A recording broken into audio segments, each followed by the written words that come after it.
All right. Ain't nobody got time for that GTA loading screen shit. Let's get after it right now. We got the Sicko Charts King with us today. If you're deep enough in the weeds to have found us and be hanging out in the Discord with us, then you certainly know this man. We got him live damn near every day on the Underdog channel. He's walking through the blueprint. He's got Sicko Charts on Twitter. He's got the usage model, stats versus film. He's got evergreen battle royale content that we're going to talk through today. Anything and everything on Underdog and the Underdog Network. Hayden Winks, how you doing, my friend? Thanks for having me on. You guys have been crushing it. Glad to be on here, learn from you guys. That's kind of my goal for today. Well, I don't know that you're going to learn a whole lot, but we're definitely going to have some fun. I can promise you that. Yes, sir. Yes, sir. Learn from us. You're going to be thoroughly disappointed. Like, what did I just get on? Oh, my God. No, man. Appreciate the kind words, though. This has been a lot of fun for us. We've kind of just dove headfirst into these contests. We have a lot of fun drafting them, so we just kind of figured, why not draft them together and talk through it with some smart people. So it's been good. I want to just jump right in. I want to start macro and kind of work to micro and work into this week slate. But from a macro level, the kind of evergreen question that we've been facing this whole season is, what do we do with the flex position in these contests? Because it's an ever-changing battle. We talk about it week over week, that it's slate dependent. But can you provide some clarity for us? What do you think the optimal kind of flex position, the optimal build for these will be? So it's 6 quarterbacks, 6 running backs, 12 wide receivers, 6 tight ends. So if you're just looking to fill that flex spot, what are the odds? Like the RB7 is going to be outscoring the wide receiver 13 basically. And if you're looking at like seasonal averages and stuff, the running back in that spot is absolutely smashing the wide receivers in that spot, especially this year, just the way the scoring has been. Now, the other thing to layer in here, though, is obviously the prices and then adding the correlation. So I think for the most part, you can do either one, similar to kind of how we've been arguing in the best ball streets. All right, should you go 0 RB, hero RB? You can kind of do whatever you want. You just have to attack it properly. My guess, and we don't have any data on this, and that's why I love you guys' shows, because we're working through all these decisions. My guess is that people are drafting a third wide receiver too often. And I wouldn't be drafting that third wide receiver unless it's correlated bring back option some part of the stack. And I would guess that the running backs are going a little bit underdrafted at the top. And that I think I kind of like that to just I want to stack with my tight ends. I want to stack with my wide receiver. And then I want to get kind of more unique at the running back position, especially if there's some like leverage off of some of the top quarterbacks and wide receivers. If I can find that running back that's going to score 2 touchdowns instead of the quarterback that's being drafted basically every single time. Yeah. Okay. I like that, because I think our instincts started there, and then we kind of galaxy brained our way away from it. And we're like, yeah, we're a little bit of the piss boys. We're a little bit of that 0 RB train. Let's start running those 3 wide receivers that can break the slate with their ceiling. And now I think we've kind of come full circle and been like, yeah, this is half PPR. Maybe touchdowns are so valuable in these contests that we should be gravitating toward that analogy that you made. I really like, of RB7 versus wide receiver 13. I think that's a very sharp point that we've never brought up before. Yeah. I would love just to know. I would just love to know how many times people are drafting that wide receiver versus that running back, because if most people are doing the wide receiver, that can be like wide receiver 17 versus RB9, and like the gap even grows further than that if you think that more people are putting the flex into the wide receiver or the running back spot. Sorry to cut you off. No worries. I was just reiterating that, like, yeah, that's like a really like good point, the way to put it in that perspective, like RB7 versus wide receiver 13, like who you taking there. And, when you look at it in a vacuum, well, that makes a lot more sense that way. We have a friend of the show, Chad, who puts together for us his own lobbies. He takes his draft boards and gives us like a snapshot of how things are going for him. And he's now incorporated in his little like manual model there that he's putting together roster builds. And so far for him, he's done 35 drafts based on his sheet, and he has 70% going 2 running back, 2 wide out now at this point in the week, which I also thought we would see a lot more of, just based on what we've seen so far in these past results. And also, just like a funny anecdote, I was talking to my dad. My dad's now like big in Underdog now, and he was like, these 2 running back builds, that's the way you got to go. He's like, that's the move. And I'm like, all right, if like my boomer dad is like on this, then like now we officially have a new meta in these streets. And part of me is like wants to take advantage of that and kind of go the other way, but it's really hard to in a week like this where we are missing some elite quarterbacks and we have some awesome matchups elsewhere. Mm-hmm. Yeah, I wonder also with running quarterbacks, like I wonder if people are like double stacking like running quarterbacks, like someone like Justin Fields, for example, this week, like to get to that third wide receiver. If you drafted Cole Kmet to fill out the tight end spot, and then your last pick you throw on Darnell Mooney, do you really need the third wide receiver Darnell Mooney for a double stack with a rushing quarterback? I'm not sure. I feel like that'd be something where just like the top end quarterbacks have been running so much. I mean, like Jalen Hurts, where like I understand definitely double stack some of these quarterbacks, but some of them you might not even get it. I think a slate like this one, I'm guessing, is going to be lower scoring than the previous ones, just because so many of the good offenses are not on the slate. Yeah, it's going to be interesting to walk through. Yeah, that's interesting. A lot of low scoring games too, just total wise. Sorry, John, go ahead. No, that's interesting that you bring up the Jalen Hurts one because, I think I shot myself in the foot with the Jalen Hurts one on the previous 2 game slate when he was the Thursday night game against Houston. And then we had the Mahomes versus the Texans game versus the Titans game as the Sunday night game there. And I took a stand. I got super exploitative and I was like, Mahomes is going 1. I'm going to take Hurts 1 and I'm going to take Hurts at 2. I'm going to get way over the field on Hurts plus whatever. But I think what I ended up doing was, in doing so much of the good positional value at the back end of those drafts was to double stack Hurts. And it was so unnecessary. It actually did myself a disservice. Whereas if I'd just been on Mahomes and then taken a piece from that game, I would have been better off. So that kind of leads us into another spot that I wanted to touch with you, is when we're thinking about correlation in these contests, I think we have to think about it in a completely different way than DFS, because the rosters are only 6 positions deep. Is there a chance that we are getting over correlated in these contests right now, Hayden?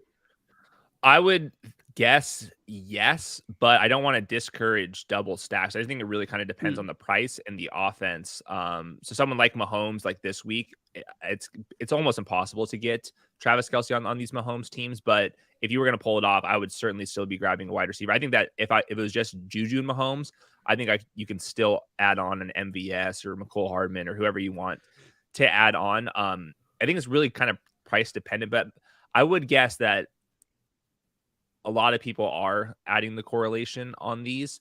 And I do think that just because it's a different type of game, only having one option and then one bring back option would definitely be okay.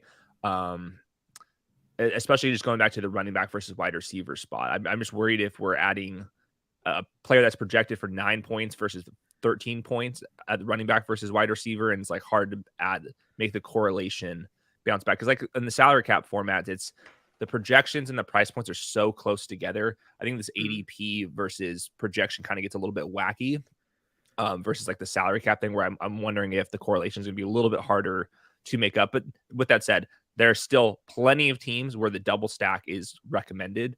We just have to find them.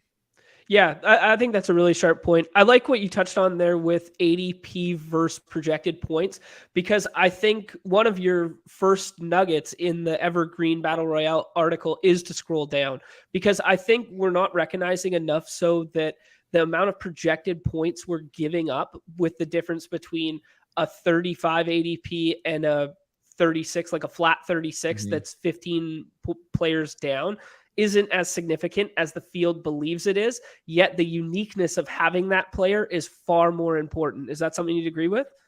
Yes, I think it's like the biggest part of this game. And I don't think you have to get super unique and draft 3 undrafted players, but I think just having one or having a stack that's a little bit unique. The first thing I'd be doing if I was like playing these is download the CSV, put it in Google Sheet, and then literally just count. And I draw a line under this. Who's the quarterback 6? Who's the RB about 10? Who's the wide receiver about 15? The tight end 6. And then I have, all right, the players above this line are going to be drafted 82 or 75 to 100% of the time. And then literally right underneath that, you'll see the projection or the ownership drop way down, and the projection drops like 2 points. So to me, this is where I feel very confident that you have to scroll down to some capacities. And like for this week in with the quarterback position, it gets a little bit trickier because we have some players that could get ruled out. So the like current quarterback 6 is like Dak Prescott, but if Josh Allen and Kyler Murray get ruled out, now the auto swap is going to be like where Kirk Cousins and Daniel Jones are going to be drafted into most of these lineups. So I did the same exact research when it comes to like season long best ball. And like anyone drafted after like 180 overall, that their ownership drops from like 80 down to like 0%. Anybody above 100 or above or earlier than 180, they're getting drafted every single time. And you can kind of do the same projection game. Like if somebody drafted in the 15th round really project better than somebody drafted in round 17 in best ball? Not really. Not really. And I think that the same thing definitely applies in this format because there's less rounds versus like how many people are going to be scoring points on the slate. Yeah. No, that's really sharp. Yeah, I'm always trying to think about like the work that like you've done with the season long stuff, and as we like to say, porting that over to our daily battle royale stuff, just because like like these principles they still apply. And even as someone like myself, just like telling myself that it still is hard, like when you're actually in there and like you're on the clock and like you're facing like the crunch. It's hard to tell yourself to like to get down there. So just a reminder to everybody to like get down there, because the leverage that you have there is definitely massive. We've seen it play out for us time and time again.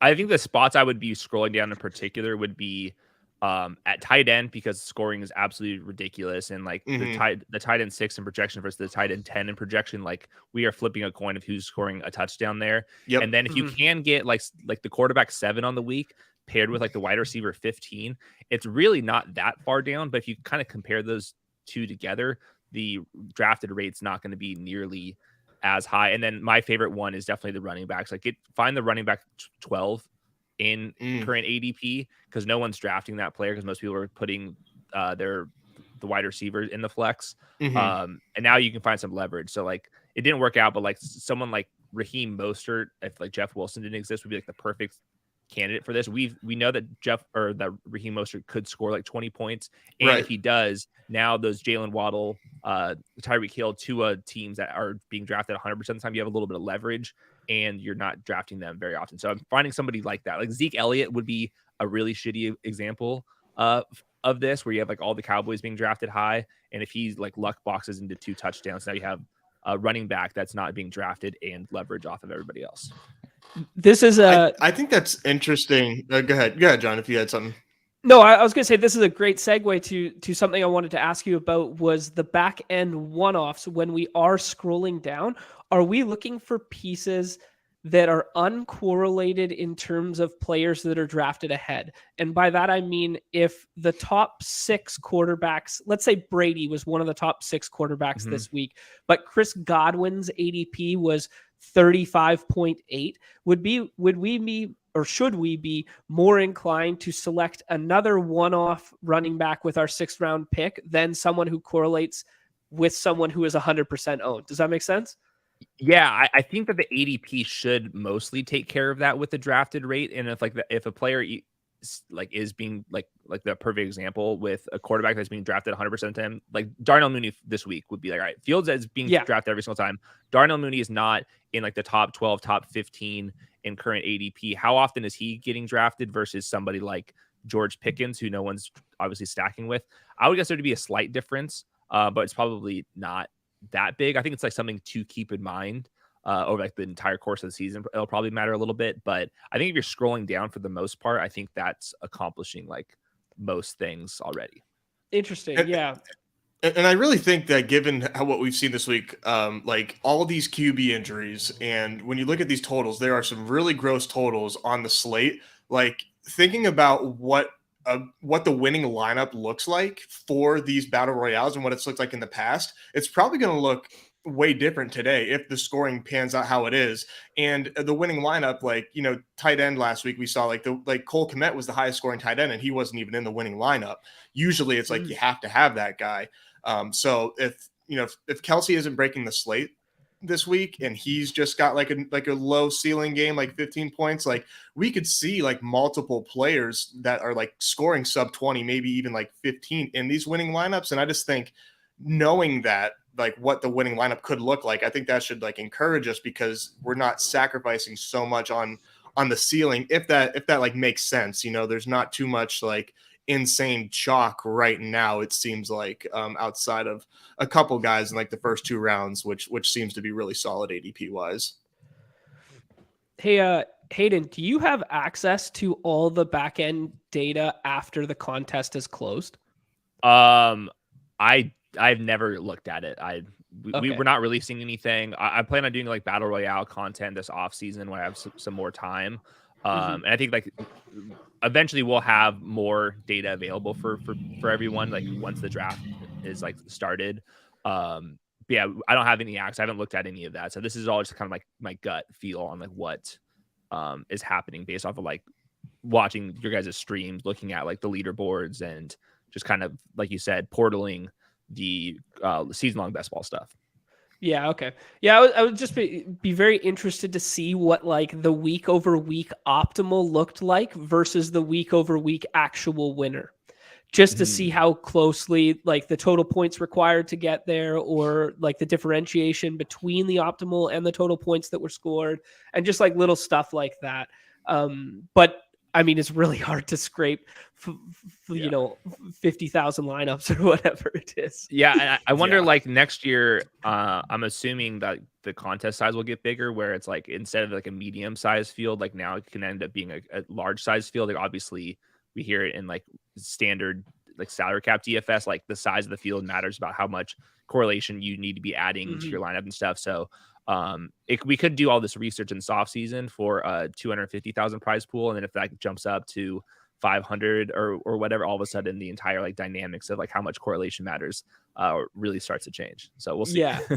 Actually, I'm glad you brought that up because I was going to ask how your approach would differ from the contest to contest. So like the DeBomb contest has like 260-ish people. The other one has like 1,200 people in the goal line stand. It used to have 2,200. And then the other contest has 56K. So kind of between the three, how would your approach differ in terms of like correlation dynamics? Yeah, so I'm just like copying this from like what like standard DFS practices are. Like the smaller the field, the more you can correlate because you don't need to have like that 99.9 percentile outcome where like you kind of need some one-offs. So yeah, I don't think that it would be that drastic of. I'm not even sure if like I would be making too many changes. I guess like some changes, but nothing too crazy. Okay, that makes sense. Because I think most of the teams I want to be doing are like one like wide receiver, tight end with my quarterback, and I think like that could win at any of these like amount of entries. Yeah, I tend to agree with that. I have gravitated to becoming more double stacked in the goal line stands just because the player pool gets stretched amongst 12 players. So it's easier to, when I'm, you know, picking between wide receiver 25 and 28, to just go with the second correlated option makes sense to me. But outside of that, I tend to agree that kind of as long as one piece is correlated or your one-off quarterback is a rushing quarterback, I think you're probably fine. But I don't definitively know yet. That's what's fun about this. No one actually knows. We're all, we're all guessing. That's what makes it fun. That's why like I keep encouraging people to play Battle Royale versus other sites in their DFS games, because like those games we kind of like know there's optimizers, everything. Like this is like, all right, just who's the smartest person that could figure this out and be disciplined enough to like keep doing it. That's why I love this game right now. Yeah, it's been a ton of fun for us. I'm wondering, based on like the analysis that you've done so far, are you seeing, or do you like foresee? Do you have any like takes as far as like what the rest of the season holds for us? Like after the deadline and everything, are you seeing a change in any team, like philosophically, or any player that you think is like really on the rise that hasn't caught enough steam yet? That's a good question. I always think like the big changes in like happen like 2-3 weeks left in the season. Like that's where teams like, all right, I'm resting. I'm not going to come back. Like that's where like the injuries on like tanking teams kind of like come into play. Yeah, I mean like obviously like the Colts absolutely got rugged. I'm like very curious to see like the Packers and the Rams and stuff. Like some of these teams could really start to pivot. Now, obviously, like, the big thing is just post-bye rookie bump. Like regardless of how well teams are doing, I just think that the rookies are going to get more playing time down the stretch. Yeah. That's what I'm hoping, that when Rachaad White gets off his bye and maybe like Lenny puts up another stinker, like we finally get him into like draftable territory real late.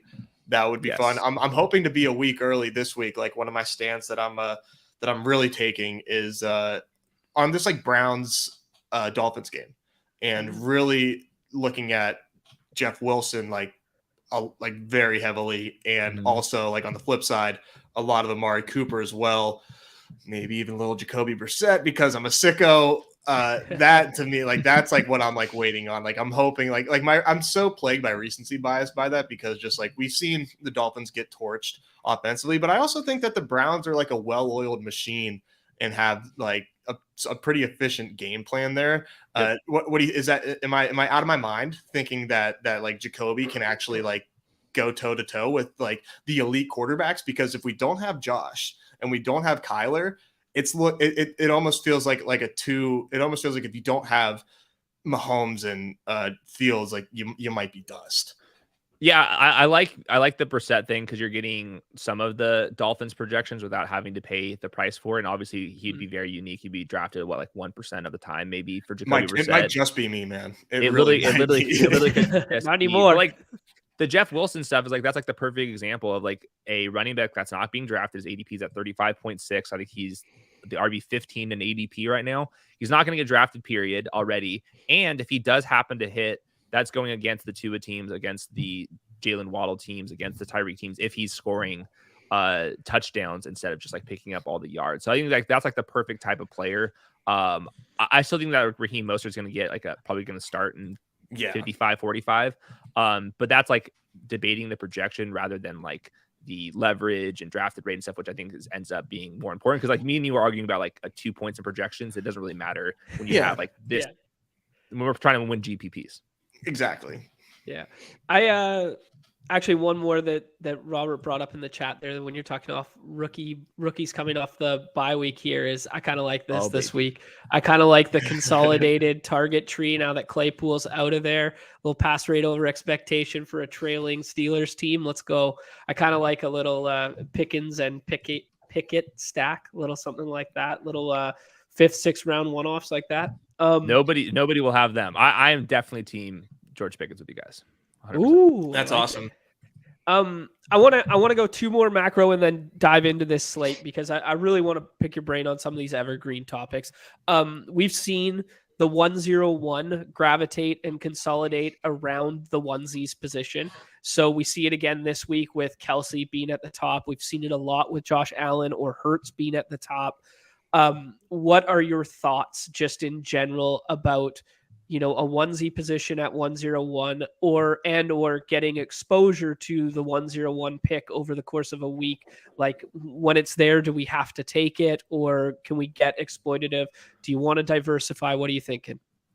I don't think you have to take whoever's currently in ADP as the one. Like I think like for example, like best ball, like I had Jonathan Taylor at 104 in my rankings. So like if I was at 101, I was taking CMC, Kupp, Jefferson over him, and I was just like, I just don't think it's correct. I think you can say the same thing. I will say for the onesie position, like this game is like so dependent on just like positional scarcity, and that's why the ADPs get super wonky. But I also think that just in general for fantasy, over the last couple of years, we have severely been undervaluing quarterbacks, severely, multiple rounds in regular. I think Josh Allen will be a top 12-ish pick next year in best ball. And I think like the Lamar Jackson, all of them are going to be 3rd rounders instead of 5th rounders. You might see a couple of the others be 2nd round picks. If you just like look over like in half PPR, like people are underestimating how much that helps the quarterback position, because everybody else is scoring fewer points. So on Underdog, they're really getting undervalued. And I was not surprised to see that in our best ball resurrection, which was like our midseason best ball, that the quarterbacks were being drafted very high. And then in these formats, you see it. And then you see like Levitan talking about on DK that he's paying up for quarterbacks now. We're all doing it except in the season-long best ball streets. I think that's going to change next year. So I'm not surprised that it's like that in Battle Royale. I'm like fully anticipating that as well. And it's really like just like projectable points, I feel like right now. We don't have too many like last year we had like Elijah Mitchell. Like he was like the 25, like I think he was drafted like 20% of the time, maybe like way less than that in BBM. And like he came out and was like smashing. We had way more like late round guys that were like making themselves known. Right now, if you look at your draft boards, like past like round 10, like not a lot of hits. Yep. So I think people just kind of lean in towards like, what can I feel like much more confident in? And when you look at your advancing teams like me and like BBM, it's like, okay, yeah, like a lot of Mahomes teams, a lot of Hurts teams, like that is such a difference maker right now, at least in my exposure. So I'm very, very excited to see what this best ball landscape is going to look like next year. I think we'll get a couple of these rookies that kind of break out the end of the season where it's going to make some of the late round guys more appetizing. But I also think that with more people paying attention to rankings and stuff, like most fantasy football rankings people cared about as the top 100 like for like the last 20 years, but now since we have these type of formats and there's way more money involved, I think people are paying attention now to like who's actually being ranked at 180th. So I think that we're just going to get sharper as a community and there's just going to be less late round options. So something that I'll probably be doing next year is looking at tight ends and quarterbacks, because like they're not like, we're not at risk with like playing time. And I think like all of the wide receivers, all the running backs that actually have paths to playing time are going to be 12th round picks instead of 16th round picks. I wonder if like somebody like Tyler Higbee or someone just discussing David Njoku was kind of an option. Evan Ingram's like, I know they're going to be on the field. Will they score that many points? We'll see. But like even like someone like Jared Goff, I know he's going to be scoring fantasy points.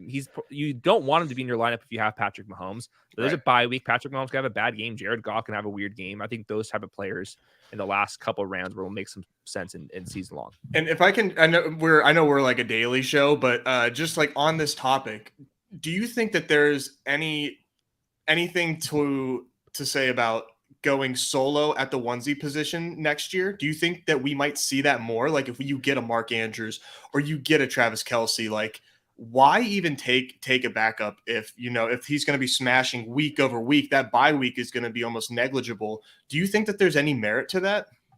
I don't think so. I don't think it's that big of a deal, but I just think that going back, like in round 17, if you only have Travis Kelce, and there's a tight end that's available, I think that tight end's already going to be projecting straight up more points than the running backs and wide receivers being selected in that range. Like I've looked at it the last couple of years, like at that ADP, like tight ends literally not just like value wise, like just straight up project and score more points than those running backs, wide receivers on average. Now they don't have like the same ceiling. Like you don't have like the Amon-Ra type of ceiling, but there are some like Dalton Schultz, Darren Waller broke out kind of randomly.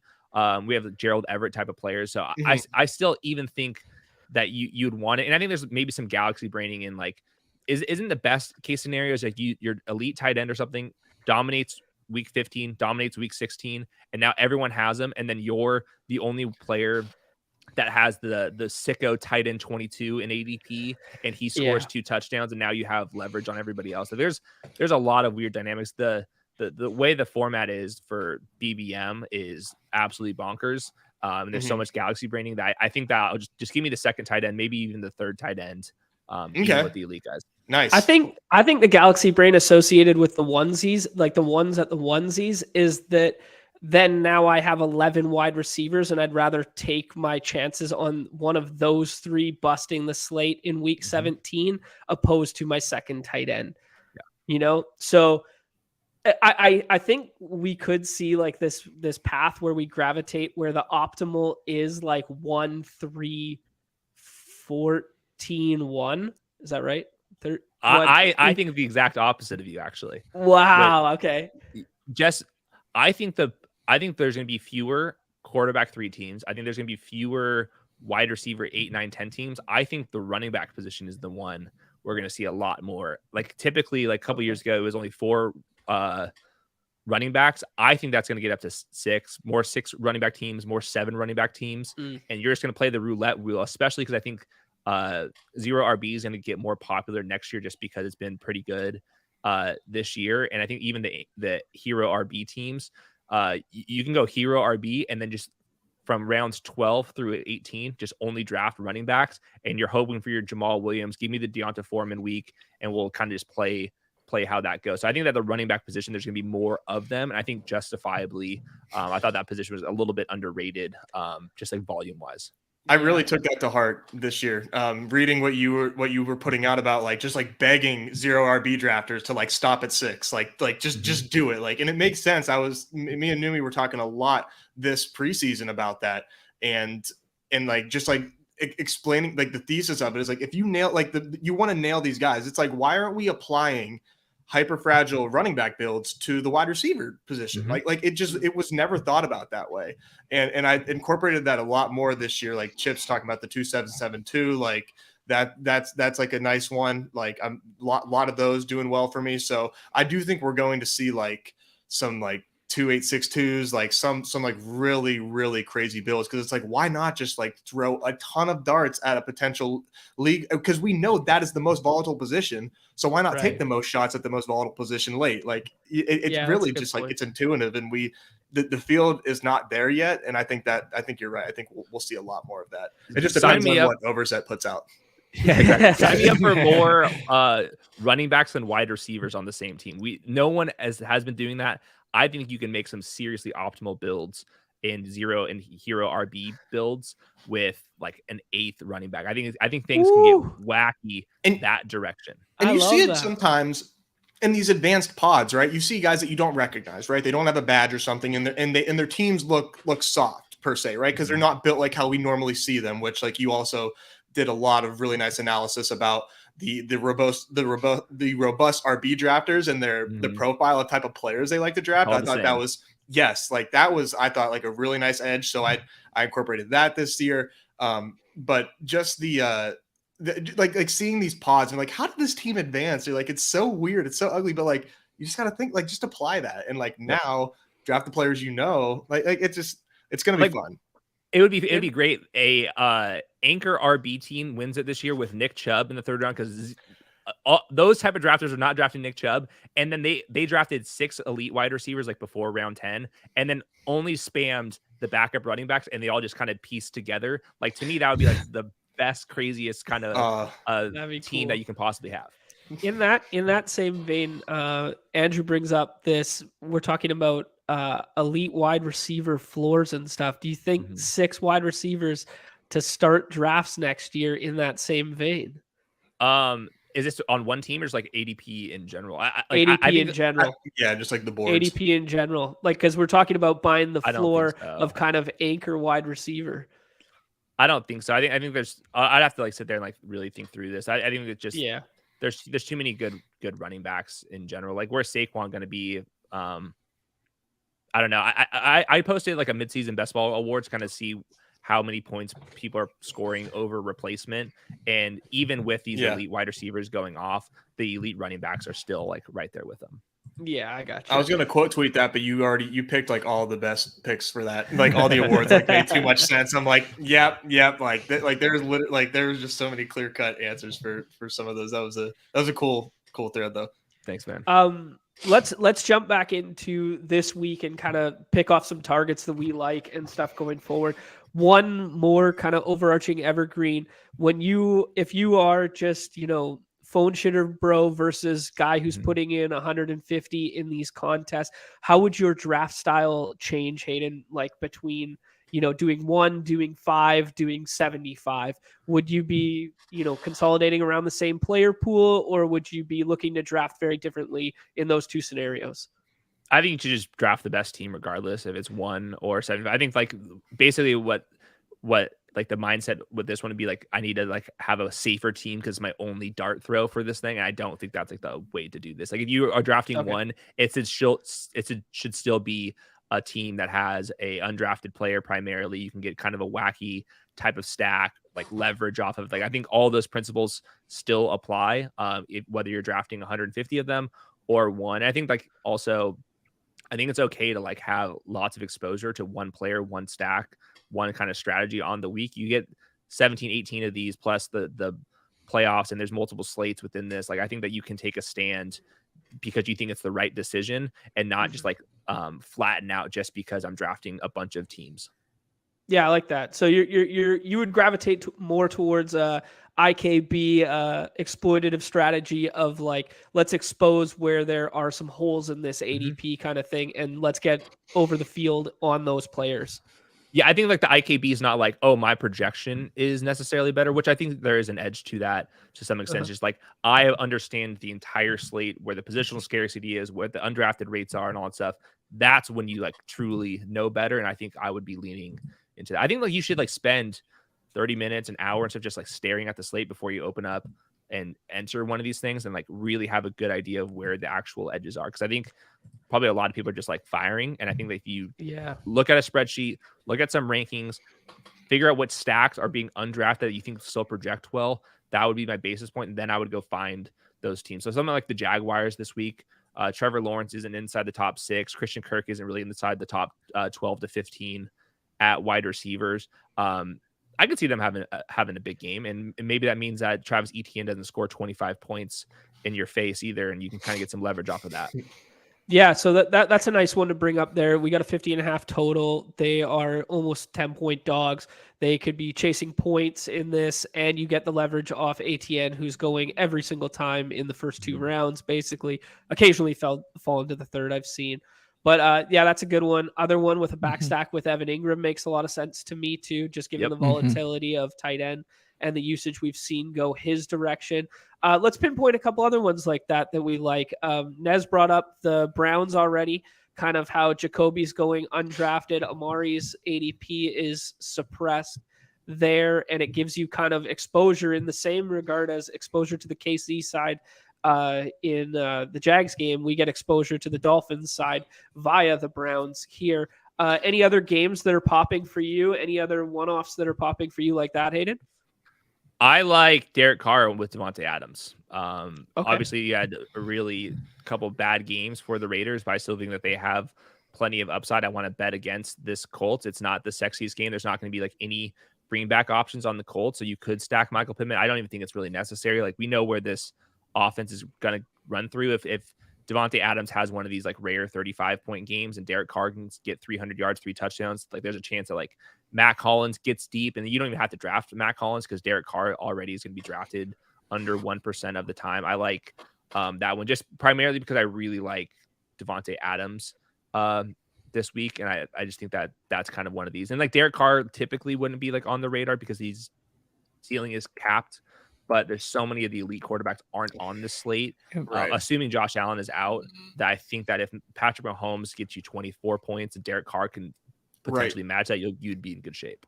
That's I think the key to this right now is looking at Mahomes and Fields and being in such smash spots. Like when you don't take them, you are then like betting on them to maybe not fail necessarily, but you're obviously like hoping that they do nothing more than like 25 points because you're dust otherwise. Like you're absolutely dust.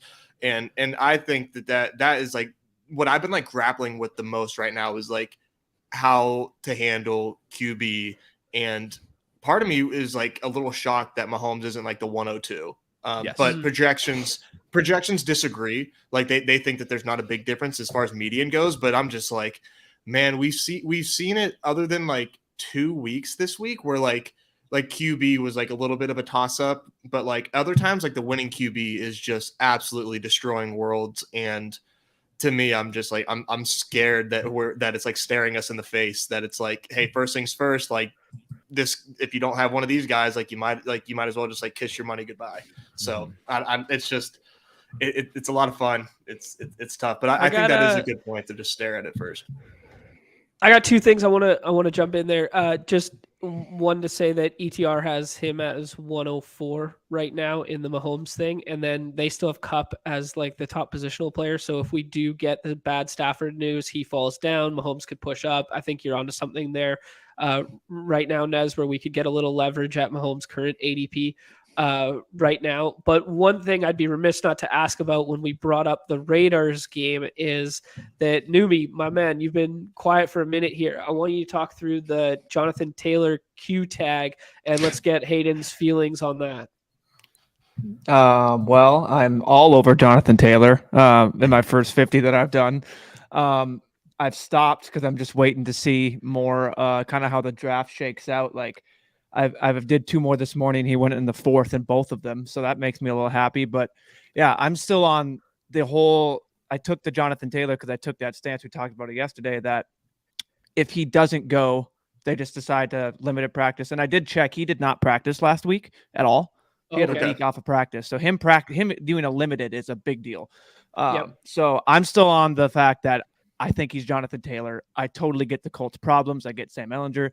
It's the Raiders defense who has allowed blow up game after blow up game to these running backs. And I'm just, if he's going to be out there, my thought is why not? Why is he not 95% to 100% healthy? There's no point to put your star out there to shut him down, put him on IR.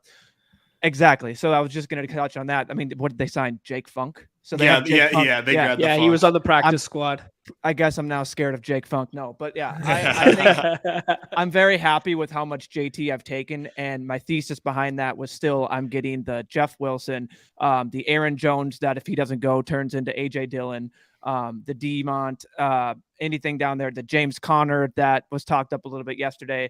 There's so many running backs past there. And then plus in the early draft days, I mean, Damon Pierce wasn't being drafted along with Dalvin Cook. So I still have them as swaps if he doesn't go. Mm-hmm. So I'm all aboard that. And which was also the Devontae Adams call. So as soon as the Kyler and Stafford news came out, Stafford in concussion protocol, Hayden talked about how he doesn't think he's going to play. He talked a little bit earlier, I think it was just with us, about the Cardinals, and Kyler hasn't looked good as a passer. His hamstring injury could be pretty serious. So if you take them off the board, that's taking, and then without Josh Allen, that's taking that's a downgrade to Kupp, Hopkins, who else? Diggs, just all of those guys, which is I've been targeting Devontae Adams and just almost just pushing him up above, and I've just been taking him there. I've been trying to let him fall, but I've been taking him ahead of those guys, just trying to like basically jump the shark on that ADP, thinking if we do get the bad news, he's just going to jump up basically to where Stephon Diggs is. That's been my thought. So I have quite a bit of like JT and Devontae Adams like mini stacks that I think are pretty nice. So like a lot. I think like 15 out of my 52 teams have that combo. So we're ready to roll with JT. And I'm not optimistic about this coaching staff, but if you read their quotes, they want to run the shit out of the ball and play offensive line forward.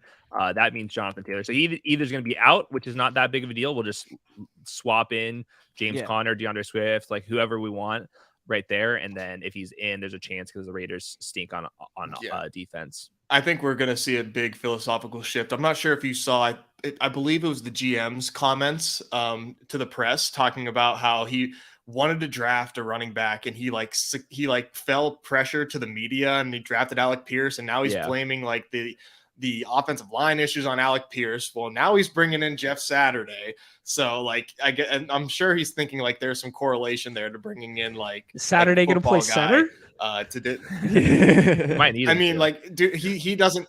Who knows what that thesis is, man? They are a dumpster fire. I mean, like, Godspeed to Mr. Saturday. You know, I hope it's I hope it's an okay experience for you. But but my worry is, and I know that this is a new coaching staff, but like the Colts are one of these teams that just like play really ugly like games, and I feel like they just cap the upside of whoever they play against. Yeah. So part of that is why I'm like getting on Devontae and Jacobs, because I'm just like fading my gut feel a little bit. But I do have some concerns about like the game environment that the Colts play, and like is it conducive enough for this? But I mean, 3rd round Devontae Adams is really hard to pass up. Right now, Raiders have the 6th highest team total on the week. That's not even like on this slate. Like that includes the Eagles and the 49ers ahead. Okay. And they're not on the slate, so technically the Raiders have the 4th highest team total. So like I wonder if there's risk that like these veterans on the Colts defense are like just over it. Like I think that most of these players play hard no matter what. But yeah, right. This is an extreme example of like chaos and like not like veterans, like someone like DeForest Buckner, Stephon Gilmore. So like they came in here because they thought it was a contender, and now we're in like a full blown tank job. Like it would be hard to get up.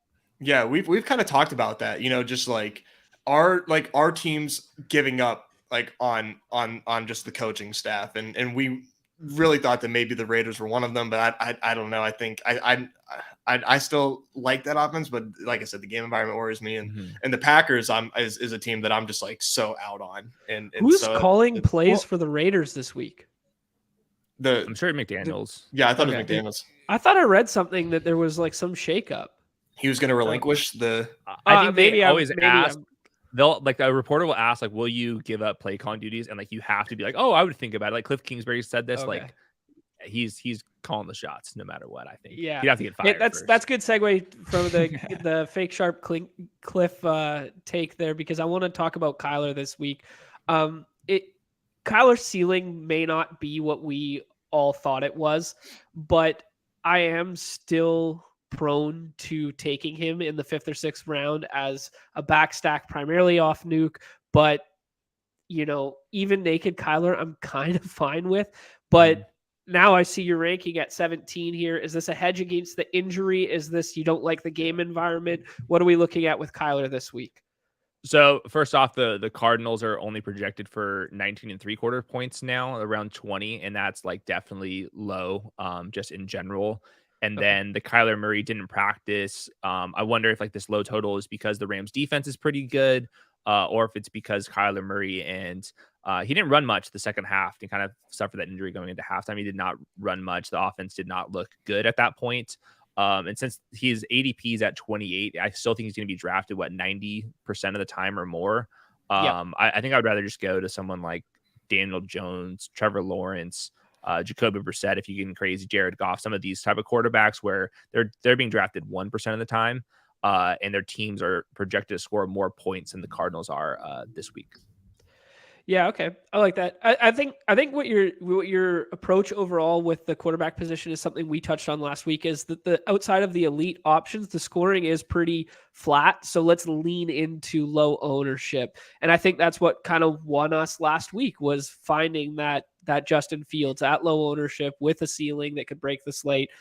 Do we think, can Daniel Jones be that guy this week? Could Jacoby be that guy? Could Goff be that guy? Like, where do we think we could find that potential one-off this week?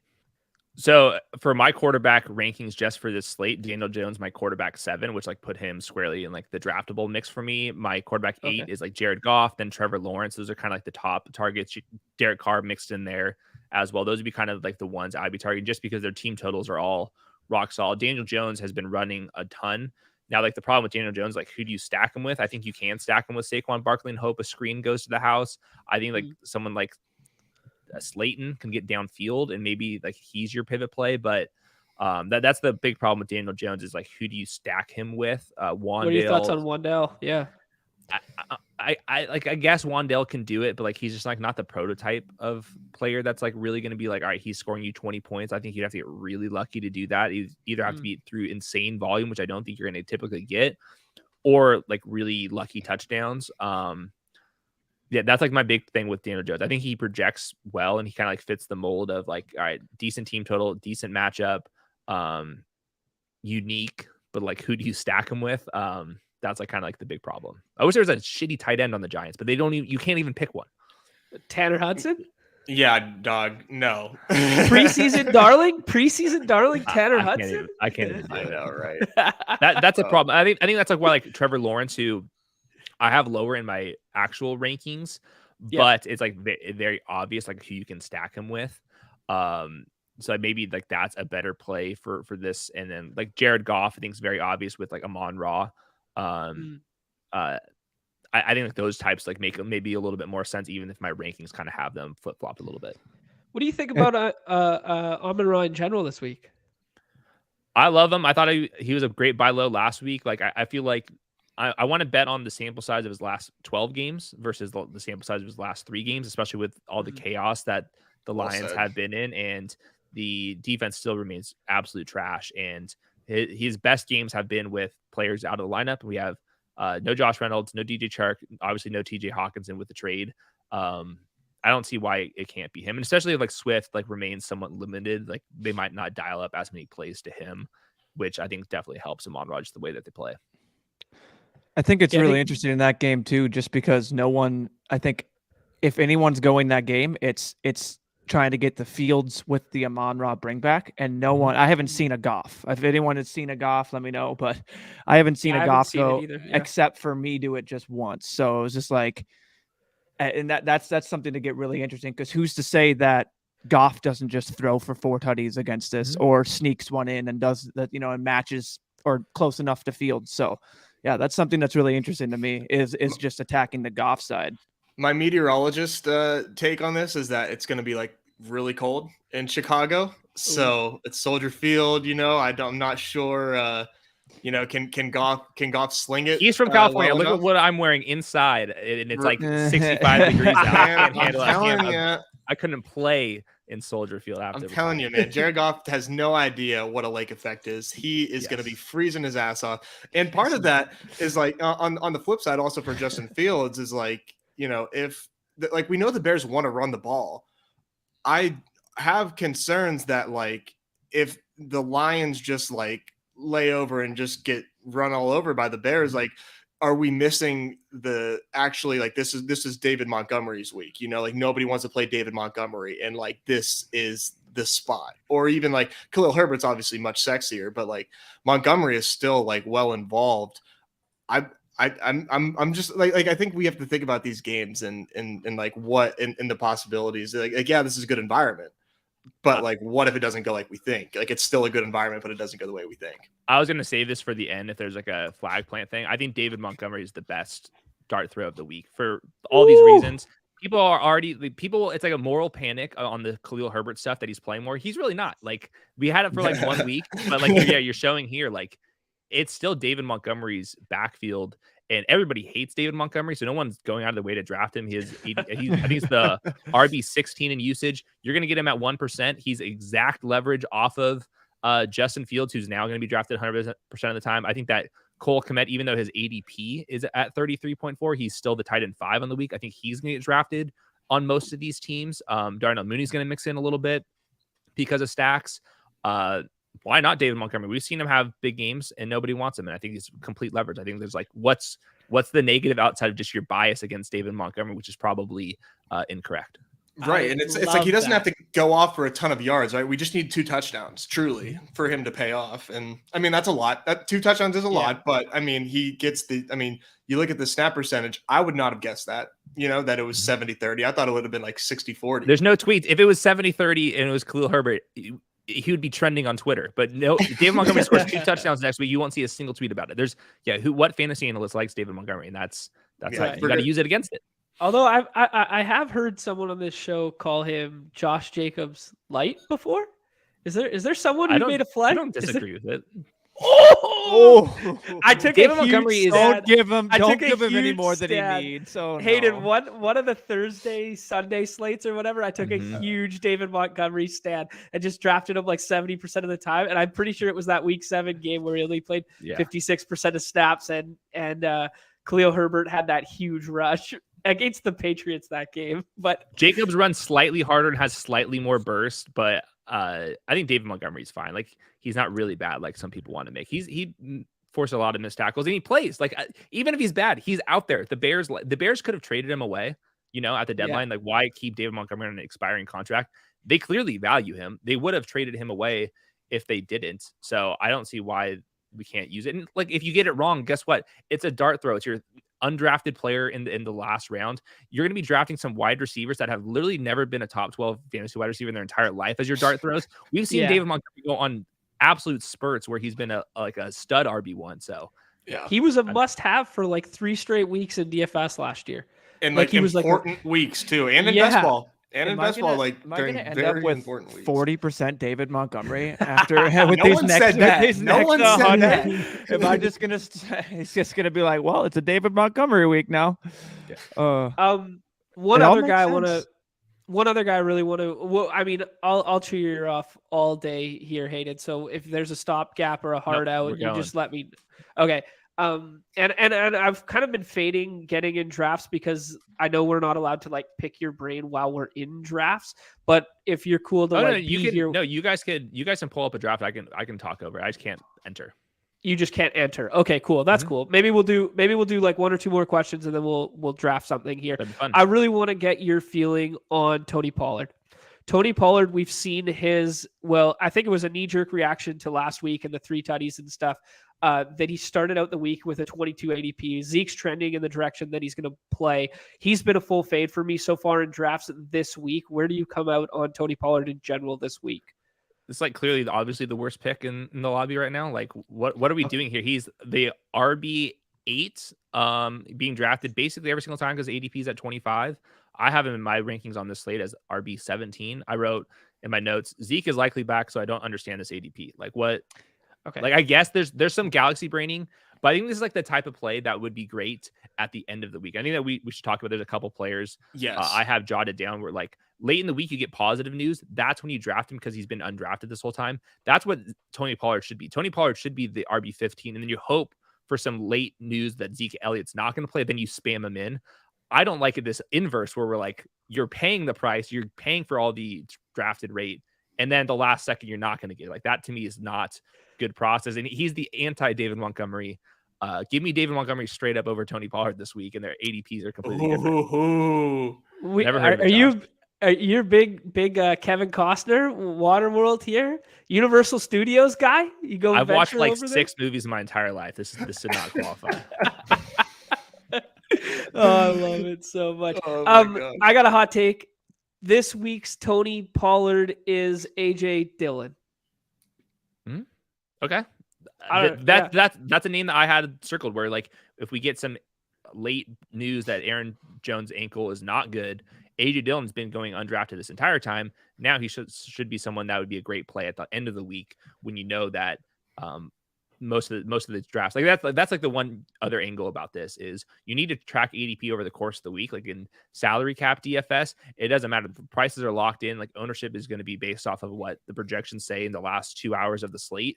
In this, if you see that the 50% of the drafts have already been taken place before you get Saturday news, fire away, take advantage of that. I mean, like those teams can't swap in AJ Dillon for the most part. That's where you have to like really take advantage. I think like late breaking news is important in regular DFS. It's even more important in Battle Royale because your entries lock early in the week. Yeah, no, I like that a lot. And as Hayden was saying, tracking ADP, friend of the show, Baseball on Twitter, and his name's Chris. He is in the Deposit Kingdom Discord there with us in the Badge Bros tab, whatever. I don't know Discord slang. Someone else's. It's like a channel in a channel. Like what do we call the channels in a channel? Like I have not. We've just been calling it the channel. It's a channel. It's the channel. In our channel, we have this beautiful Google Doc free of charge to everyone in the pinned message section there. And he is doing the Lord's work here, tracking all of the ADP for the contest from start to finish. And then Chad's will be there as well, tracking his individual drafts. So you can just click on these tabs, get a feel for where players' ADPs are at, how often players are being drafted, and go from there. I think that's good. Hayden, you kind of teased us a little bit with some other people on your sheet that are a little bit deeper down that you like this week. Let's start throwing some other names out there. Boys, got any other names you guys want to throw out?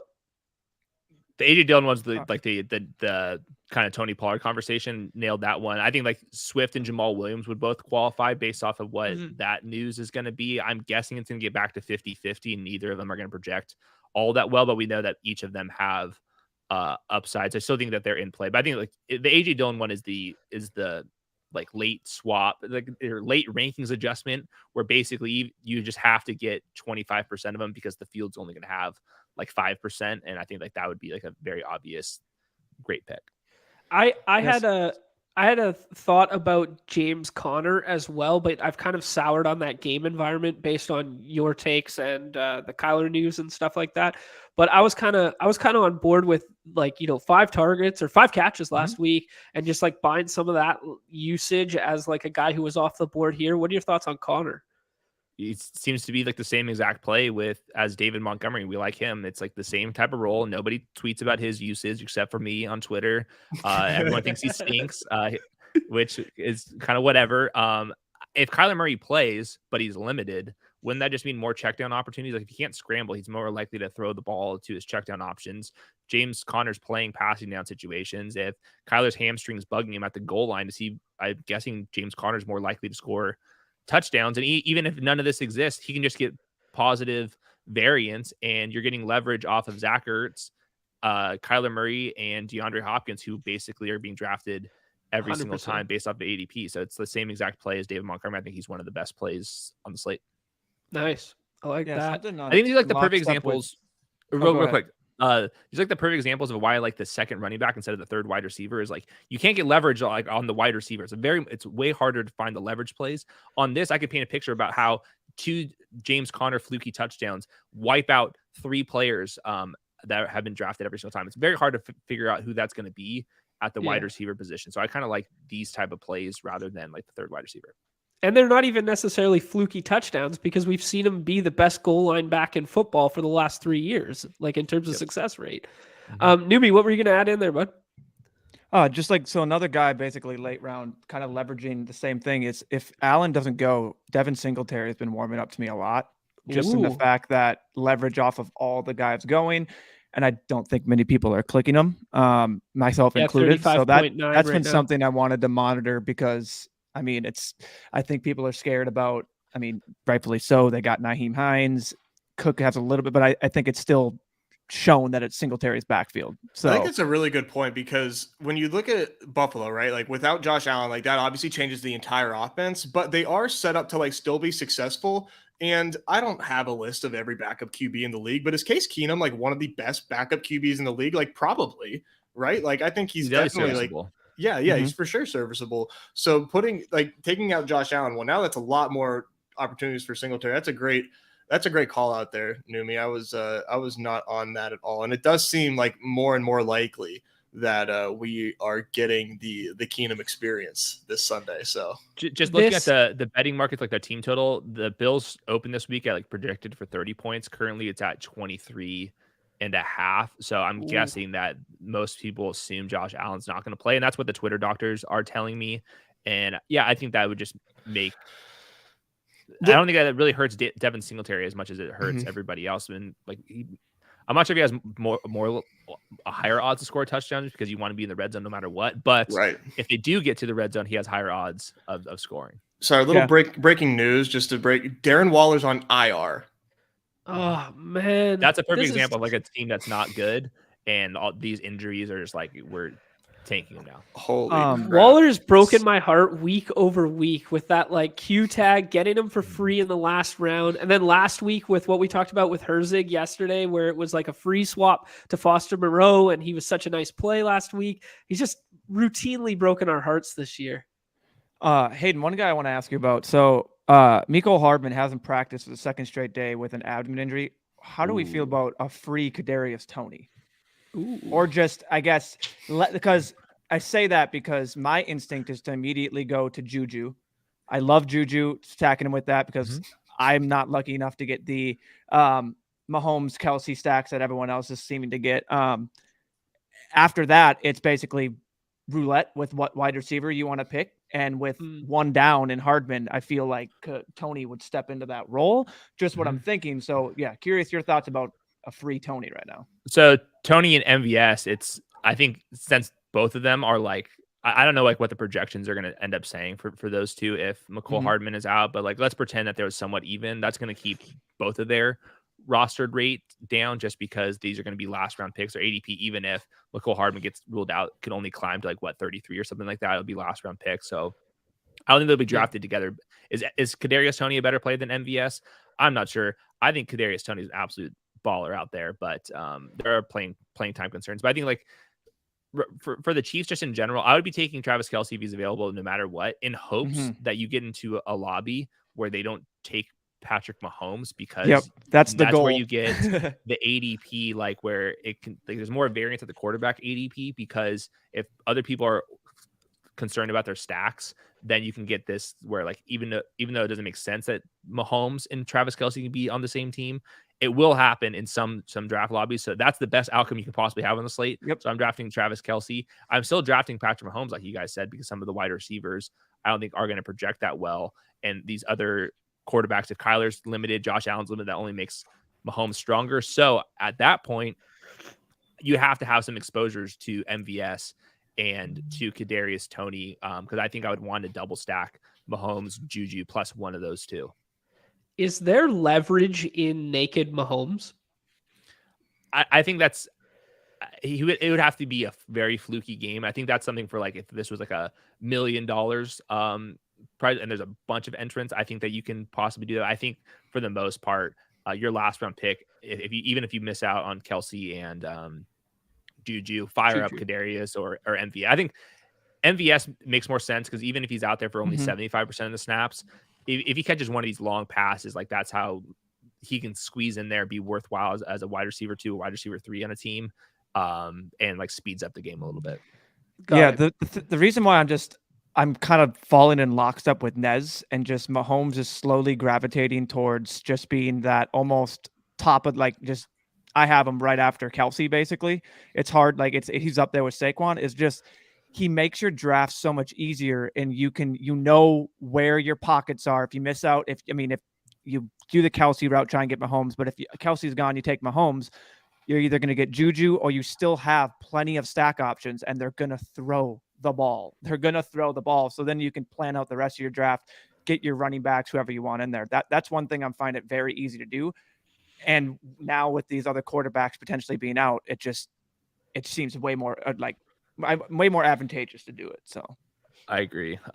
Just looking at this too, like the quarterback, like the low drafted rate quarterbacks, like the quarterbacks 7 through kind of 11 in ADP, all of them just this week, just the way it broke, you not only have to spend a pick on one of those players, but also their stacking partners all have ADPs of 36. So now all of a sudden you're like getting 2 players that like probably don't project all that well, and you're going to get really like, is it taking Patrick Mahomes and then drafting James Conner, David Montgomery? Is that better, or is it going Daniel Jones, but then you also have to draft Darius Slayton? Like all of a sudden, like that's a lot of probably wasted roster space. I'm with you guys. I think I'd have Patrick Mahomes second overall.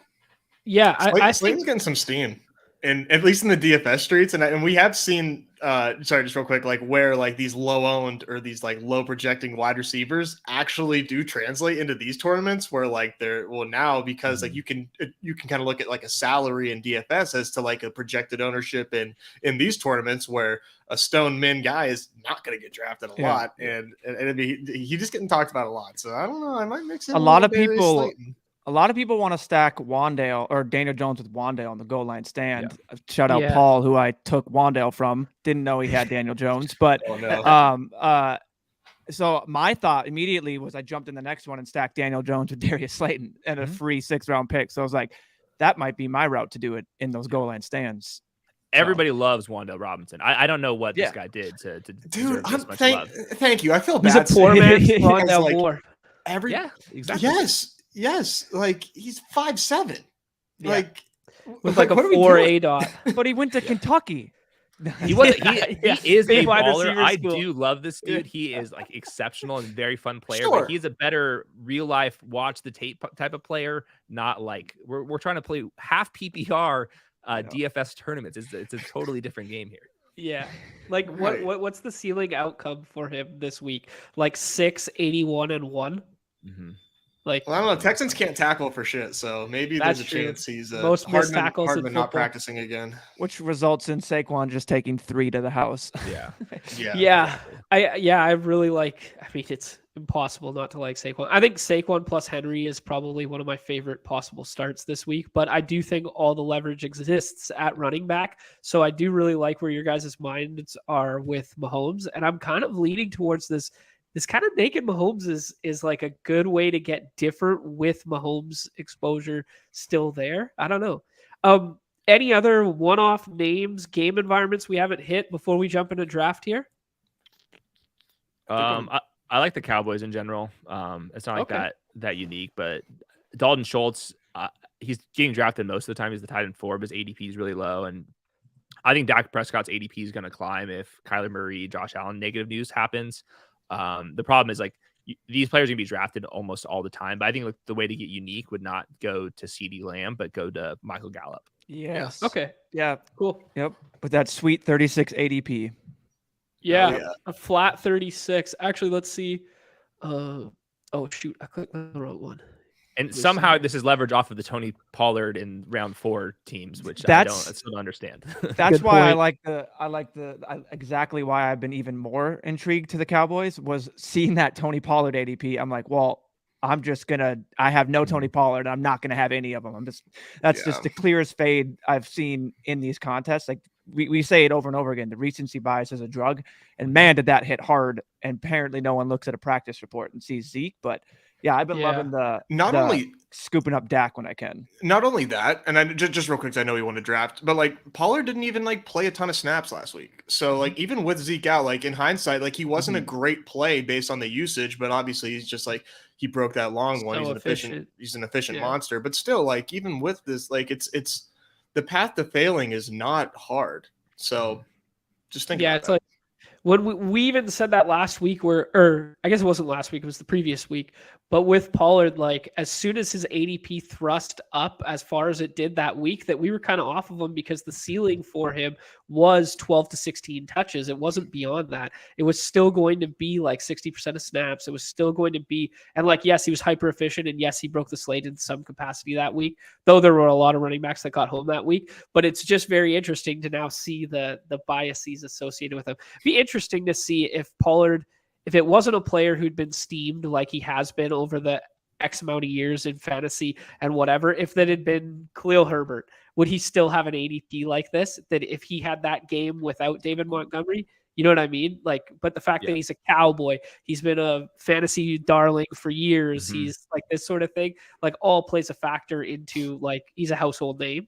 Yeah. Definitely. Everyone loves Tony Pollard. He's just one of those guys. It's like everyone loves like the kind of smaller builds that are really explosive, and the coaching staff is always like, he's pretty good, but in this type of role. Last macro thing I wanted to just touch on is there's this anchoring effect with ADPs from early in the week and it's really hard to get off of it. So I think that any news just in general, there's not going to be a big enough reaction to, especially because these teams are locked in early in the week once you draft them, and like the ADP only updates like every day, and people don't read the news like 100% of the time, and you have to, even if you read the news, you have to think about what it actually means. I just think that any news in general, there's probably being underreacted to versus overreacted to, especially if we didn't know that this news was coming when the slate opened up.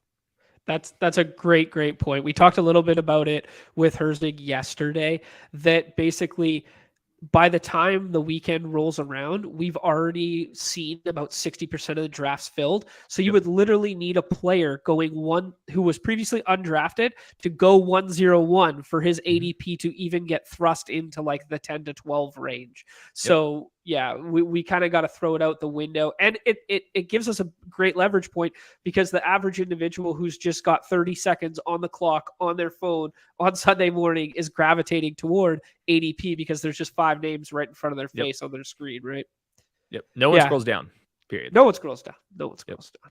Yeah, I mean, we even fall victim to it all the time, right? Like, all right, let's jump in main slate because we've been talking. Actually, before we do that, I want to see how we are currently 21% filled. I feel like it's a little like doesn't it feel like it's been a lot more full at this point? Yeah, I do agree with that. I think people are scared of, Influencer 101 as always, because no one runs better than me. It's fucking true. Do I need to bring up the goal line stat from last week? Do I need to remind you? Remember. Actually, it wasn't the goal line stand. It was DeBomb. I think we've been talking up this Kelsey Mahomes, this sort of stuff, the leverage of Kelsey. Is Kelsey our 101 this week?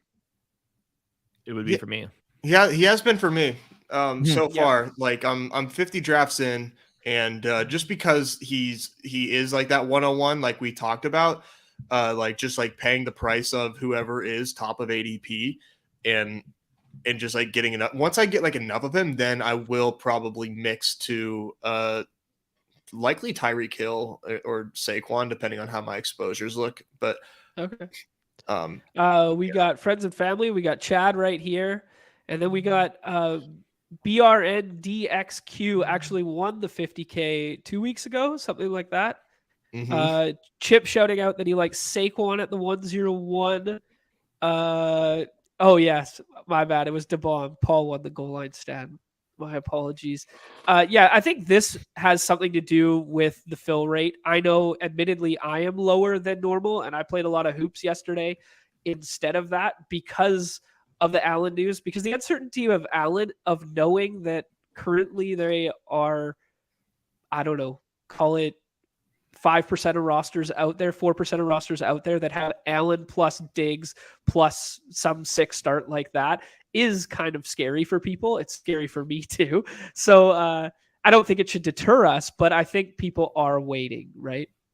Definitely. And I will say these haven't been like 50% filled by like the weekend, at least like the past couple weeks, I don't think. And then Sunday is just nuts. That's whenever drafts snap fill like crazy. And that's actually like what I've been preferring to do, because just getting the most information as possible. It feels like the edge is early, but in reality, you with more information for yourself to draft with and getting softer people on Sunday, like the hashtag phone shitter bros, it makes for some good drafts. Yeah. Yeah, That I'm doing Diggs... I was just saying, I'm doing the ultimate barbell approach where it's, we're up here, where it's just, I already did 50. I'm going to do 50 between now and Friday, and then do 50 on Saturday. What do we think? Sunday. ATN game stack there? What do you think about that? That seems kind of fun. Yeah, I'm down for that. Unless we did Trevor Lawrence side, this works too. That'd be something I can consider. Let's do this time. Just because I'm running out of, for whatever reason, the shot clock is jumping all over me today. We like that Dallas, but we didn't say the CD Lamb side. Do we want to try the CD Lamb side in this and do like a Dak Lamb kind of thing? Yeah, I think it's if we're not going to go Fields. If we're not going to go Fields, then okay, let's do Fields then. That's kind of fun. Okay. Okay. We got to talk fast. For whatever reason, the shot clock looks like pretty quick on me right now. That felt quicker than usual, right? Yeah, they're going at like 10. It looked like 20 That's seconds. interesting. Yeah, let us know if you guys are seeing the same thing on. Yeah, it's 20 seconds. Down to 20 seconds. The shot clock's only at 20 seconds right now. Oh no, we got to get Rudman on the line. I know a guy. I noticed that too. I'm like, that first round, like it was going kind of, and then all of a sudden it just, that second round. That was fast. Okay, let's talk through this a little bit. This week, just because we saw like Henry kind of gash and Henry's a different beast. Like, don't get me wrong. He gashed the Chiefs in the first half. We know that the Jags are going to lean on ETN. They've given him back-to-back games of like 25 plus carries or something like that. It's absolutely insane. This clock is only 20 seconds. Look at this. Yeah, that's interesting. Yeah, look, 19. I will say I'm in a lot of agreement here with Hayden, where I really like Trevor Lawrence, and he's been pushing up for me with the amount of stack options. I love Trevor Lawrence with Evan Ingram, and I've been going a little light on Travis just because of where his ADP is. So I'm just kind of playing like the market game, and I just think if the Chiefs come out and put up a number, if they're going to be playing from behind, I just think that Lawrence could really be that guy that we're talking about, or at least, be one of the top 5 on the slate for sure. For the Justin Fields, are we thinking Darnell Mooney or Cole Kmet? Cole Kmet higher drafted rate. My lean is to go Darnell Mooney, and I like Mooney as a wide receiver. Especially we already have Kelsey. We already have Kelsey. My bad. I forgot about that. What do we think about Amon-Ra Mooney here? I like Amon-Ra. Yeah, for sure. Okay, we get Amon-Ra on the bring back. And then is there a target that we like? Should we lean into this Jonathan Taylor and then get Mooney in the last round? Practicing for the second straight day. Yeah, this is like the perfect. We're getting. I would go running back. Like to me, like, these running backs are going to project better than the wide receivers in general. Okay. So I would be finding whatever running back we feel comfortable with personally. I think I like Kyler. Oh, go ahead. I think I like JT in this build. Like he's Okay. kind of a one-off, Mhm. one-off from a different game environment. We talked about the ceiling of JT in general. I don't love the coaching staff. I don't love the Sam Ellinger stuff, but I do think there's a path to him breaking the slate. Yeah, it's just JT in the 5th and 6th. That's all I keep telling myself. So I just the player of JT. That's what I. Maybe my computer clock is all of a sudden 10 seconds fast. Oaks is saying. Yeah, it could be. It is. But yeah, still apparently 4:30. Kyler Murray Weird. was working, and this was what Fantasy Life says. He was at practice and working, and then listed a bunch of players that were not practicing. So, And if he's out, so be it. We'll Mhm. set your late swap rankings, and we'll have James Conner, David Montgomery types.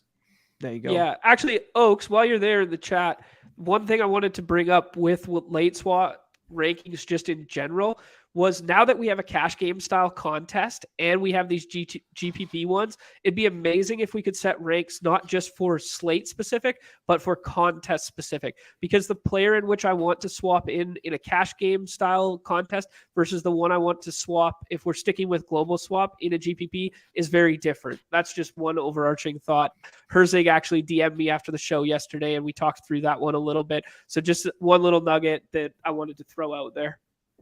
Yeah, I think there's going to be a lot of changes like moving forward in this game, like down the stretch. Like Yeah. maybe not for this year, but just in general.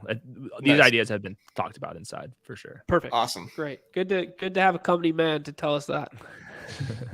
I'm doing it myself. You Wait, are so- building it. So we, like Numi was saying, we did see that Kyler Murray was spotted at practice. Not really sure like what that Yeah. means. He was quote unquote working. So we just still have to wait to see what kind of designation tag he's going to get. But it'd be a big bummer because speaking of like these low owned guys, yeah. Thanks, Oaks. You're the man. One man show over there. Oaks is unbelievably busy. If he would do any coding at all, he would never be able to sleep. But I like Rondell Moore this week, and so this Kyler news is like really kind of a bummer. Are but we it's sticking still, with Darnell Mooney here? It'd be the him or Makes a- Claypool. And I like Mooney more. I like Mooney more Okay. than Claypool as well. I Mhm. think Claypool is just strictly a distraction no matter where he goes on the field. Maybe in the locker room, I'm not sure. His So- touchdown Gotta could be a skills. freaking jet sweep, and we would have to tilt our face off that we wouldn't get the. He's not catching a jump ball, man. I'll tell you that much. Yeah. He's not. He's built for it, yet he can't. I yet to see him win a jump ball. It Mhm. is absolutely insane. Yeah, this might be how I get all those picks in at the end there. We got time to run another one there, Hayden? Yeah, let's do it. All right, cool. Okay. Actually, yeah, I don't know what's up with this. This has actually never done this to me before on the desktop to have a 20-second shot like this. But everyone bringing up the fact that, like, yeah, I might just be off right now. 10-second delay on the Maybe press whatever. refresh real quick before we get Yeah, good Yeah, click call. on the tab. Good call. The old on again, off again. The old IT special, huh? That's right. That's right. Yeah, no Sir, no have you Josh tried Reynolds tuning- again too. So that helps Yeah. the Amon Ra and Jamal So Williams no is Josh back at Reynolds, no practice. DJ Shark, no Hawkinson. Who else did I miss? That's a bunch. Yeah, a and bunch. Jamal was back at practice. I said so. James, is it James Mitchell week again? Oh boy. You I wish Yeah, I you guys all wonder the is- best on your James Mitchell shares. know God what? Mark freaking Garcia came on the show on Friday with Pat Carrane, and he shouted him as the min cash play on DK over Brock Wright. He's like, no, I'll Yeah. go James Mitchell. I was like, okay, dude. And fucking lo and behold, holy. Props, absolute props Amazing. for that. Yeah. Yo, run it on Canadian time. That's good. All right, so where are we Yeah. at here? 5? From goat to goat, Josh Yep. Norris shouting out Oaks. From goat to goat, Josh to Oaks. Goat to goat, Yeah, man. goat talk. All right, let's see what we can do here. I kind of like drafting from 5. Yeah, I kind of like the back end of the board as well, to be honest. Yep. Uh, I mean, I would Naked suggest Mahomes? Mahomes. Naked Mahomes. I would go Mahomes. I would go We've been talking Mahomes. about it. We've been talking about it. This will be You've good been to talking test. about naked Mahomes, sir. Okay, not naked Mahomes. We'll just say Mahomes in general, and we'll figure it out as we go. Save that wide receiver 2 spot. We know good and well we can wait on that. We'll have plenty of options there. I would go running Yeah. back here. Just Okay. sure. just so we have we know we're drafting Chiefs wide receivers, so I would rather keep our options up. I would go. So do we want that? I was gonna say, do you like that Chubb ADP? I think a lot of people, indifferent. I think a lot of people are game stacking that too. I think Chubb is probably the more unique play here. For like a Chubb Mahomes start doesn't seem like something that a lot of people want to click on and want to start with. At least just trying to think as a drafter, right? It's 100%. Like 100%. you want to pass, you want some pass catcher. It's or correlation with ETN all the time. Like when people see that easy correlation, it's myself included. It's well, let's get that. But at some point, I have not many people. I mean, Chubb, we talked about him, how it's just kind of we're kind of out a little bit. He's ranked higher than the other guys. Because for me, I mean, that we looked at other things. I mean, Josh Jacobs and Damian Pierce just stare me in the face every time, and it's well, I can wait and get one of those guys. Chad's drafts, he's seeing it 17% of the time, which is pretty high in his 35 drafts. Mm-hmm. That's unfortunate that Waddle goes there. I think Waddle would have been a real nice bring back off Chubb. I like Waddle this week. Yeah, I'm always down for some Jalen Waddle, man. He's one of my favorites. I love that offensive scheme, the way McDaniels is setting everybody up there to succeed. It's a thing of beauty. And Tuttle flag planted him on the Swolecast yesterday too, so you got to pay a little attention too. I think I would go Damian Pierce here. I think we can wait for Juju. Okay. Because one of the guys behind us has two, or the only guy, he has 2 wide receivers. Hunley watches the show. Yeah, Ben. I think Ben's gonna take. Yeah, see, we got 10 seconds here. That makes sense. There we go. Oh, he goes DeAndre. Nice. Yeah, or Dalvin Cook would be good too. Pierce or Dalvin Cook, I can go either way. I've been taking Pierce over. We're on Pierce this week. Yeah, we're on Pierce this week. I really like Pierce. Yeah. Although we yesterday, Herzig said his pass game role had diminished over the last couple of weeks. And that's I'm not true. sure that's entirely true. I He think said he only had 2 targets over those weeks, and I was looking, and he had 3 targets in both of the games. I think he had 3 targets. Yeah, I think he might have misspoke on that one. But yeah, which is I mean that's the reason why. I mean, Nez said it. He just seems just game script proof where they're just gonna. I mean, I'm not scared of Rex Burkhead at all. So I think they're just right. And I think that I just understand if JT's the guy that you're 3rd round, I am happy. I'm just saying that right now. If it makes sense, I think Damian Pierce is better fit whenever you have an elite onesie position, because we have to respect the fact that he does not have a significant role in the passing game. So that does cap his ceiling. But I do love I think that his range of outcomes is really solid and is very unlikely to kill your team. Team Juju right here. I would go Juju. Would you go Juju here, or would you? Do we go crazy and go Amon-Ra and then go with okay, I like it, freaking MVS or something like that? Yeah, there we go. Get weird. I don't know. I think Chad also put it in the chat. I'll try and find it where he put basically his stacks for what he saw for the Chiefs, and I saw Juju was up there a lot. Juju is that's Mahomes stacks in my drafts. Mecole 5.7, Kelsey 14.2, and then Juju 42.8. Which means he hasn't seen Juju is stacked 47% of the time. Yeah, which means he himself hasn't seen Tony personally or MVS, right? Did he include there's Mecole before MVS, which is exactly. So now that Mecole, yep. That's what I'm saying. Just save that wide receiver 2 spot whenever you take Mahomes and then mix it up. Get a little or if you have a lean. The other crazy thing, you can go Noah Gray and just punt off tight Dude. end. Low key, right? Low key, right? Kelsey pulls a hammy in the first quarter or something. Now all of a sudden we're really cooking. But I mean, this is 1 in a million chance. I think I really like Evan Ingram in this build, and then whichever Chiefs wide receiver you guys prefer. Let's do it. I love maybe Juju falls. You get lucky. Yeah, there's actually a good chance they all have 2 wide receivers. Shoot, man. At that point. This guy's got to go quarterback tight end. Hunley's got to go quarterback tight end, and we just need that middle guy there to basically fade Mr. 69. I would gladly take Juju even with the rostered rate. In the fifth. Yeah, for Oh sure. man, I don't think. Value. I mean, Oh, yeah, that would be fun. Now we're talking it up. He's going. He's just gonna auto draft him, right? The suspense is killing me. He's gonna auto draft him. Nobody's gonna go Phil project. Don't Hawkinson. do it. Be Don't a do Pollard, it. bro. Be a Pollard, bro. Oh no, Oaks fix it. Don't do it. Oh my god. We're gonna This get is sniped. the 10-second delay. Yes! Woo! Queued him up too. Go! Let's go. Oh my Oh, goodness! Now this boy. is a team. This is Let's fun. go. Mhm. See, This is a stacking thing. There's only you You're- have higher the ADP's up because if you're doing regular projections, Juju wouldn't be quite this high. Exactly. So this Yeah, it's you're- because of the stack. So you can see this. We saw this with like the Broncos stacks. Like Cortland Sutton and Jerry Judy are both going really, really high. I think there's a lot of like correlation with ADP. It's not as like rankings and ADP are slightly different because of this. I have What no. an Amon Broncos. Ra call right there, man. To have us go that and then get that value to slip. Whew, that was Yeah. fun. And if we're doing this at volume, like we probably should be doing that more, right? Like taking like trying to push this as far as we can with some of these stacks because like we Yeah, still have push the Mahomes, and then boundaries. your consolation prize is like is leverage. So it's just it just we're makes good sense. with It's this? hard, but I For sure, think good with this. Ingram gets us unique and it's correlated. I think I prefer that much more Yeah, so than post just like a type. one-off. Yeah. The only thing I would say is maybe Fryermuth. He doesn't get drafted all the time. I think he projects much better, but Okay. that I'm fine with either one. for Okay. sure. Yeah, let's go with Evan Ingram here. It was kind of our plan from the jump there, and that was a fun one. That was a real nice build to Nice. walk Got a in. little Now, how's sweated. this work, Hayden? If we ship this thing, we're not allowed to give you any of the money, huh? Yeah, my lawyers would not like that. you've got some on retainer. Wow.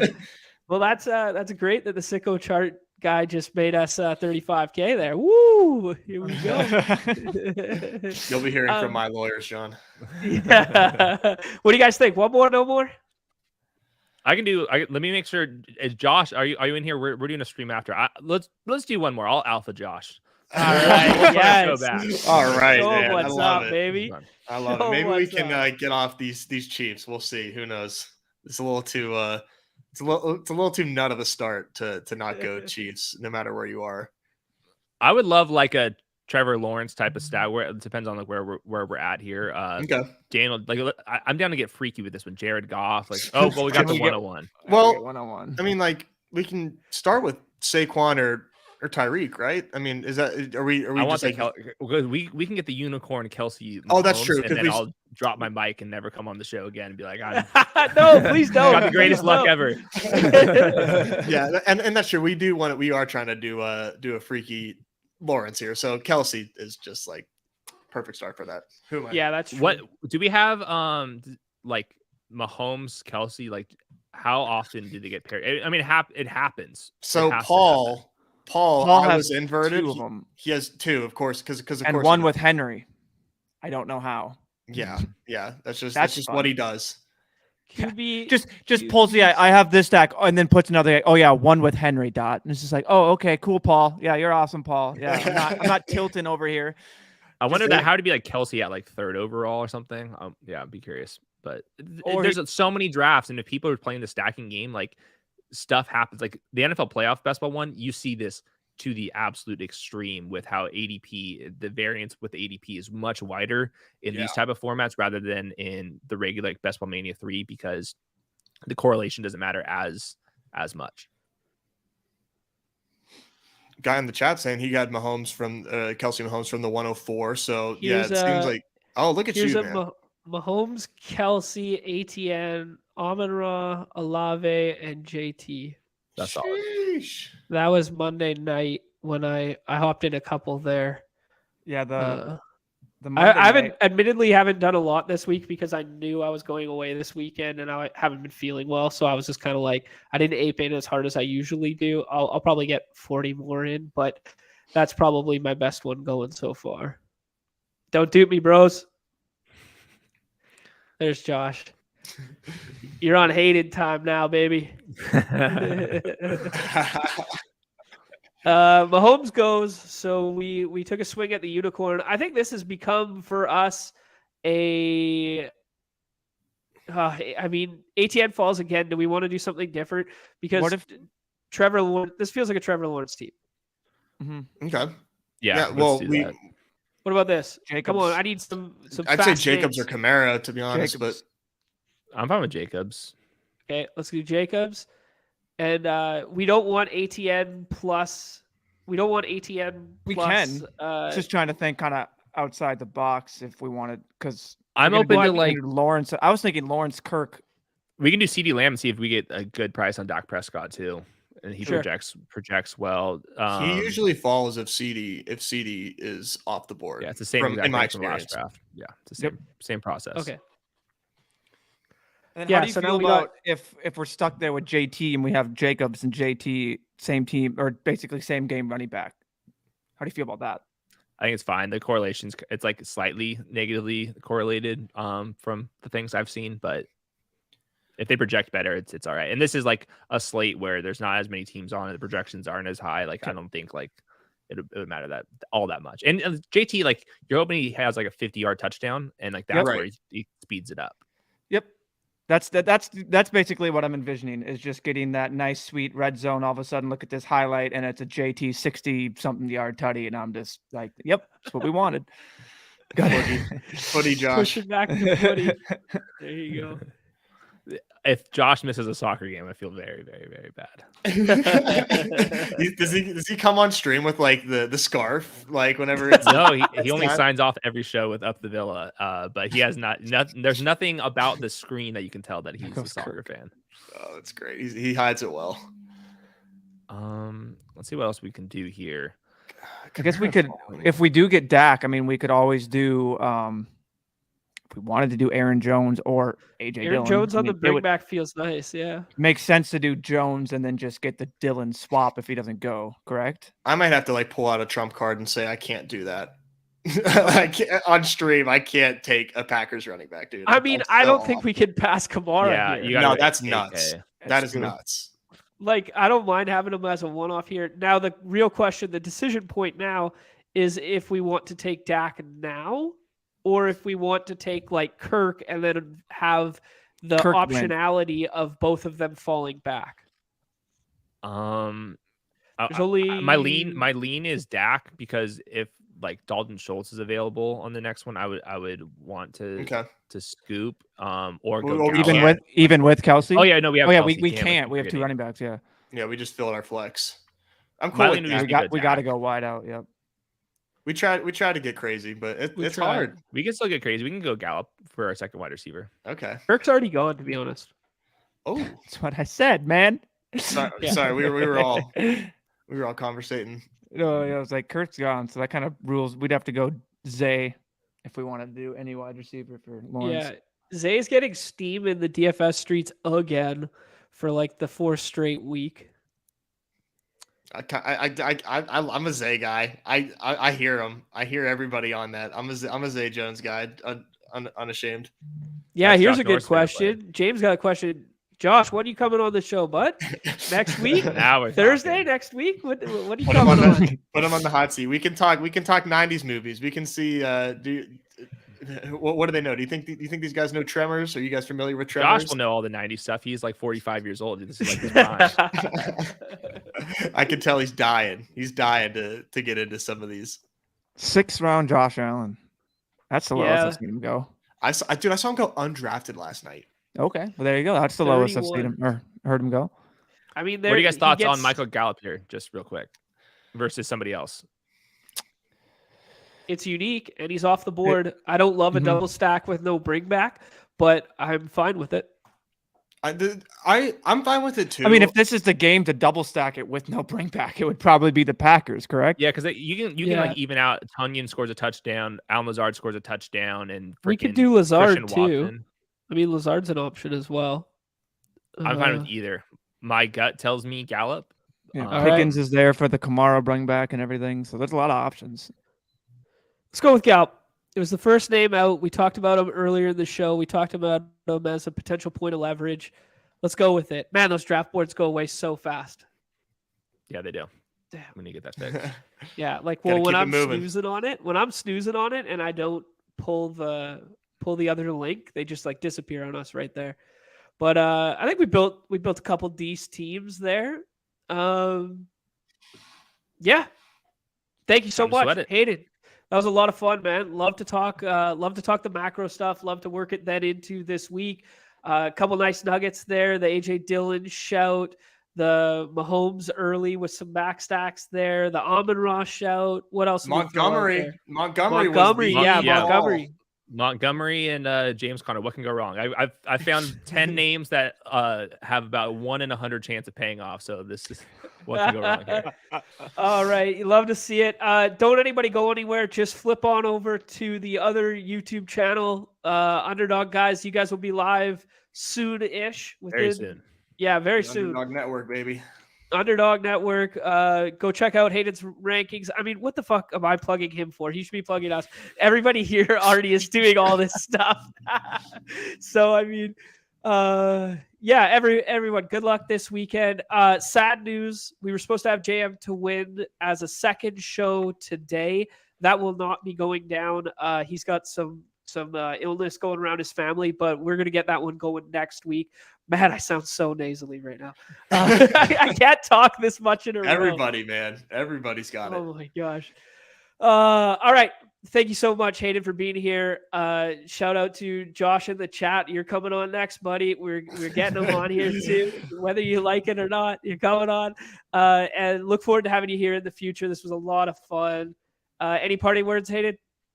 Keep it up. We are very happy that you guys are doing these streams. You guys have been crushing it. It's helping grow the game, and people are getting a lot smarter. And I wish you guys all the best. This is the way to get better. Sit here, study the winning teams, all that stuff. This is the only way to win. I think it's the best way to play DFS right now because we don't have all the answers, and you have to actually do the work. So if you're doing the work, hopefully big things happen. So 100%. Keep it up. Could not agree more. Thank you so much. People in the chat, like, subscribe, follow, join the Deposit Kingdom Discord, and maybe consider buying one of those t-shirts on the Pete Over Zed store. Everybody's favorite time of the show, the end. Peace.